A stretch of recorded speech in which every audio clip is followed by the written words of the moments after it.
നമ്മൾ എല്ലാവരും സ്വർണത്തിൽ ഇൻവെസ്റ്റ് ചെയ്യാൻ ഇഷ്ടപ്പെടുന്നവരാണ് അല്ലേ? സുരക്ഷിതമായ ഒരു നിക്ഷേപം എന്ന നിലയിലാണ് നമ്മൾ സ്വർണത്തെ കാണുന്നത്. ഇപ്പോൾ കാലം മാറി. ഫോൺ പേ, ഗൂഗിൾ പേ വഴിയൊക്കെ ₹1 പോലും സ്വർണം വാങ്ങാം എന്ന പരസ്യങ്ങൾ നമ്മൾ കാണാറുണ്ട്. ഇതിനെയാണ് നമ്മൾ ഡിജിറ്റൽ ഗോൾഡ് എന്ന് പറയുന്നത്. എന്നാൽ ഒന്ന് സൂക്ഷിക്കുക, നിങ്ങൾ വാങ്ങുന്ന ഈ ഡിജിറ്റൽ ഗോൾഡ് അത്ര സുരക്ഷിതമല്ല എന്ന് പറയുകയാണ് സാക്ഷാൽ സെബി. അതായത് നമ്മുടെ ഷെയർ മാർക്കറ്റിനെയും മ്യൂച്വൽ ഫണ്ടുകളെയും ഒക്കെ നിയന്ത്രിക്കുന്ന സർക്കാർ സ്ഥാപനം. എന്തുകൊണ്ടാണ് സെബി ഇങ്ങനെ ഒരു മുന്നറിയിപ്പ് നൽകുന്നത്? ഡിജിറ്റൽ ഗോൾഡിന്റെ യഥാർത്ഥ പ്രശ്നം എന്താണ്? നമുക്ക് വിശദമായി നോക്കാം. തനിഷ്ക്, ഫോൺ പേ പോലുള്ള വലിയ ബ്രാൻഡുകളാണ് ഇത് വിൽക്കുന്നത്. അപ്പോൾ പിന്നെ എന്താണ് കുഴപ്പമെന്ന് നമ്മൾ ചിന്തിക്കും. പ്രധാന പ്രശ്നം ഇതാണ്: ഈ ഡിജിറ്റൽ ഗോൾഡ് സെബിയുടെ നിയന്ത്രണങ്ങൾക്ക് കീഴിൽ വരുന്ന ഒരു നിക്ഷേപമല്ല. സിമ്പിളായി പറഞ്ഞാൽ, നാളെ ഈ കമ്പനികൾക്ക് എന്തെങ്കിലും സംഭവിച്ചാൽ നിങ്ങളുടെ പണത്തിന് യാതൊരു ഉറപ്പും സെബി നൽകുന്നില്ല. നിങ്ങളുടെ പണം നഷ്ടപ്പെട്ടാൽ പരാതിപ്പെടാനോ തിരിച്ചു പിടിക്കാനോ നിയമപരമായ സഹായം കിട്ടാൻ വളരെ പ്രയാസമായിരിക്കും. സെബിയുടെ സുരക്ഷയില്ല എന്നത് മാത്രമല്ല പ്രശ്നം, വേറെയുമുണ്ട് ചില കെണികൾ. നികുതിയുടെ കെണി. നിങ്ങൾ ഡിജിറ്റൽ ഗോൾഡ് വാങ്ങുമ്പോൾ 3% GST നൽകണം. ഇത് വിൽക്കുമ്പോൾ ലാഭത്തിന് ക്യാപിറ്റൽ ഗെയിൻസ് ടാക്സും കൊടുക്കണം. ഈ അധിക ചിലവുകൾ പലരും ശ്രദ്ധിക്കാറില്ല. വാങ്ങുന്ന സ്വർണം എവിടെ?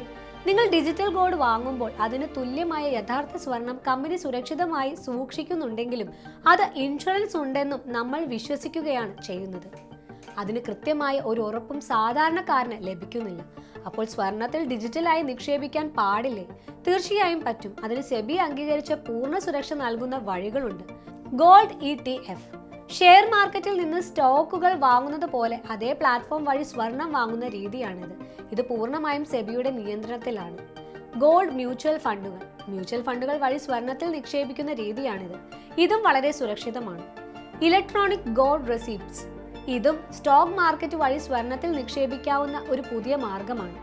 ഈ 3 വഴികളിൽ ഏത് തിരഞ്ഞെടുത്താലും നിങ്ങളുടെ നിക്ഷേപം സെബിയുടെ സുരക്ഷാ വലയത്തിനുള്ളിലായിരിക്കും. എന്തെങ്കിലും തട്ടിപ്പ് നടന്നാൽ സെബി ഉടൻ ഇടപെടുകയും നിക്ഷേപകരുടെ താൽപര്യങ്ങൾ സംരക്ഷിക്കുകയും ചെയ്യും. അപ്പോൾ കാര്യം വ്യക്തമാണല്ലോ. ഡിജിറ്റൽ ഗോൾഡ് വാങ്ങാൻ വളരെ എളുപ്പമാണ്, പക്ഷേ അതിൽ വലിയ അപകടങ്ങൾ പതിയിരിപ്പുണ്ട്. എളുപ്പത്തിൽ കിട്ടുന്നത് കണ്ട് ചാടി വീഴരുത്. നമ്മൾ കഷ്ടപ്പെട്ടുണ്ടാക്കിയ പണം സുരക്ഷിതമായ വഴികളിൽ മാത്രം നിക്ഷേപിക്കുക.